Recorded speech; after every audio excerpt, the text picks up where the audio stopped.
Hi అండి, welcome back to my channel. అందరూ ఎలా ఉన్నారు? బాగున్నారా? ఇవాళ మనం పునుగులు పులుసు ఏ విధంగా పెట్టుకోవాలో తెలుసుకుందామండి. ఈ పులుసు రైస్లోకి చపాతీలోకి చాలా టేస్టీగా ఉంటుందండి. ఏ విధంగా చేసుకోవాలో తెలుసుకుందాం. ముందుగా ఉల్లిపాయలు, టమాటా, కొంచెం జీలకర్ర వేసుకొని మిక్సీ పట్టుకోవాలండి.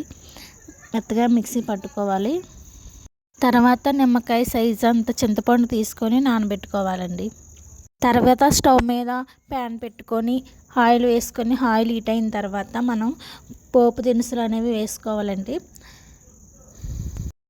ఈ పోపులు బాగా ఫ్రై అయిన తర్వాత మనం పేస్ట్ చేసి పెట్టుకున్నాం కదండి, ఆ పేస్ట్ ఇందులో వేసుకొని ఇది కూడా బాగా ఫ్రై చేసుకోవాలండి.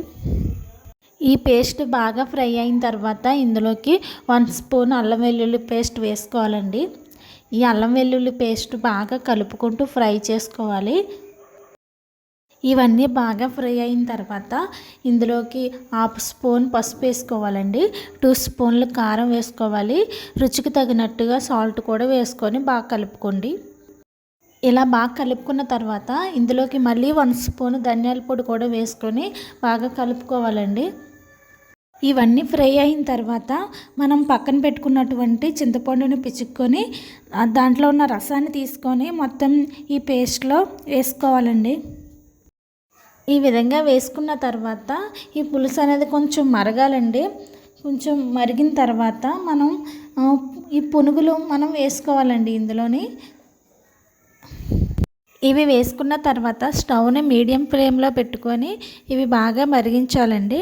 మీకు పులుపు ఇష్టం లేకపోతే కొంచెం బెల్లం వేసుకోండి. నేను ఇక్కడ చిన్న బెల్లం వేసాను. మీకు అవసరం లేదంటే స్కిప్ చేసేయండి. అంతేనండి. కొంచెం దగ్గర పడిన తర్వాత మన స్టవ్ ఆఫ్ చేసుకుంటే మనకి ఎంతో రుచికరమైనటువంటి పునుగుల పులుసు రెడీ అయిపోతుంది ఫ్రెండ్స్. ఈ పులుసు రైస్లో కానీ చపాతీల్లో కానీ చాలా టేస్టీగా ఉంటుందండి. ఒక్కసారి ట్రై చేయండి.